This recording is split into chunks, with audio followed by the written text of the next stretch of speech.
Go down to the description box right now to hear more Malcolm, less Martin, my man Riz featuring Conway the Machine in its entirety in the description box right now, exclusively on iTunes. Don't wait, hit the button right now. Let's go.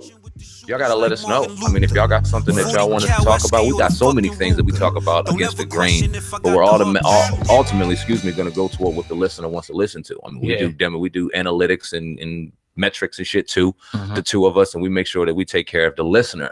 So if y'all want us to drop something or talk about something, drop that on our Twitter, drop that on our IG, let us know in the comments, and we'll definitely get into it, because shit, we could sit back and do a pre-production and enjoy some battle rapping and talk about that shit all day long. Without a doubt. You know what I mean? Yes, sir. But rest in peace to Tech Nine. Yes, sir. Rest in peace, man. Condolences to the family and friends that is mourning, him. And once again, condolences. But I want to move over here to this next story, man. Lil Duval. Now we know about Michael Rapaport pretty much coming out, calling Kodak Black whack. Kodak Black responding on stage, inviting Michael Rapaport, to his genitals, deleted his Twitter, kind of went on an emotional tirade. Well, Lil Duval actually weighed in today, and I'll put it right there on the screen. He says, Michael Rapaport definitely hated on Kodak Black because there's no way he listened to his last album and thinks that he's garbage. He also goes on to say, old heads do be doing the biggest hating because they stubborn and don't give a shit about chance. Ain't no way he listen to the Dying to Live and think is whack, or he's a mumble rapper. Kodak, one of the few young niggas spitting real shit. Nigga ain't dumb as you think. That's Lil Duval. SamAnt, I know you eager to speak on this one. What's your thoughts on Lil Duval? He's talking about Kodak. Man, well, I mean, I agree with him. We talked about it last week on the podcast when we were joking about when Kodak Black was talking about comparing himself to Big and Pac, and we laughed that off because obviously that was some ignorant shit. But like I said on that podcast, and I got a lot of slack for that, and I knew I would. In his ignorance, if you can get by all his ignorance, there is some genius behind that, and you can hear some genuine, substance behind what he's saying. Now, his delivery may never appeal to certain people. His delivery personally does not appeal to me, because when Lil Wayne did that kind of delivery, I didn't fuck with that, and it just kind of reminds me of that. So certain songs, I'm like, I can't. I'm trying to get with the lyrics, but I can't because I can't sonically listen to the song. But I would never hate on someone that's out here delivering their story, creating great wordplay, and delivering a message that someone's going to resonate with, even if that's not myself, and they're out here doing it the right way. I'm not going to get mad or hate on somebody. And somebody like a Michael Rapaport, and I dropped a video on Michael Rapaport talking, and then our audio on us speaking on Kodak Black, and a lot of people were mad as hell at Rapaport. He didn't deserve to be in the culture.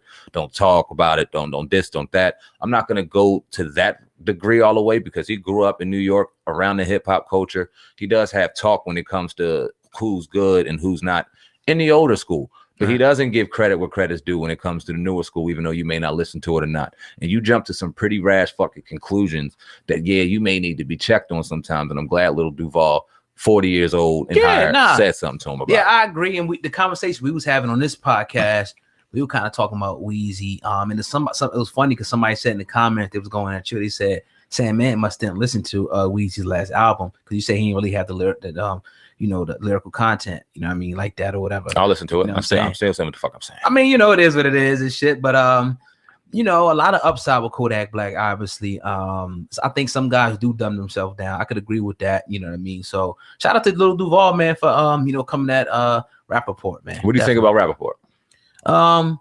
He's cool. I mean, I think some shit he's way off on.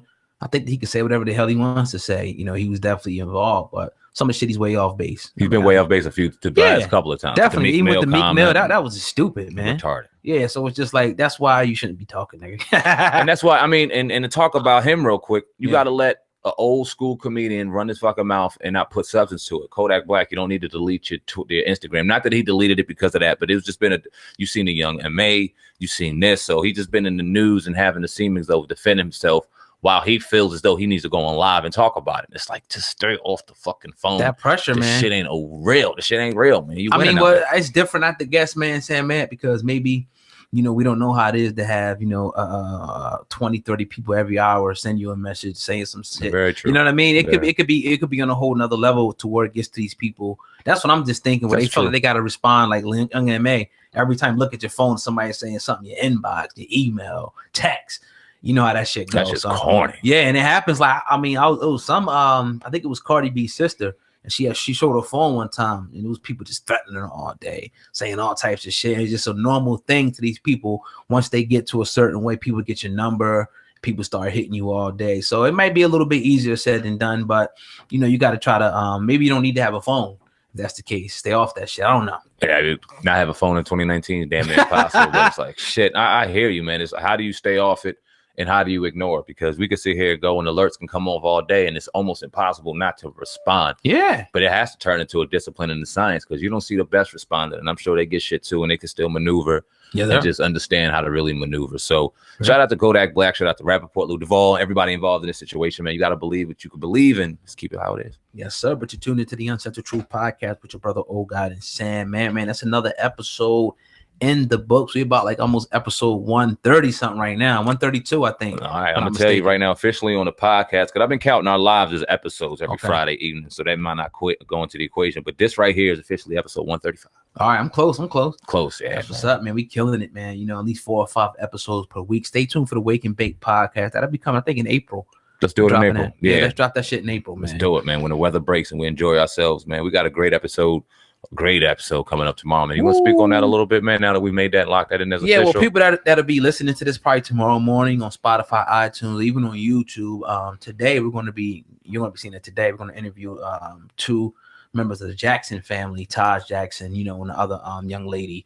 It's going to be explosive because they would deny some interviews on Good Morning America and some other, you know, major media platforms. So we got that exclusively. Like I said, if you listen to this on Tuesday morning, we're going to be interviewing them later today. So that'll be available Wednesday. We'll be dropping that on all platforms. So, you know, that'll be on fire, man. Definitely. We can't wait for that. Taj Jackson and Brandy Jackson. That'll be the son of Tito Jackson and the daughter of Jackie Jackson. That should be electrifying. And that's thanks to y'all, man. That's thanks to the people on Twitter, on social media, who throughout our commentary on Michael Jackson and this whole ordeal have been really getting our content back to them and really supporting it. And the people wanted us to interview them, and now we're going to interview them. Brandy Jackson, Taj Jackson, tomorrow. Good morning to the people listening right now.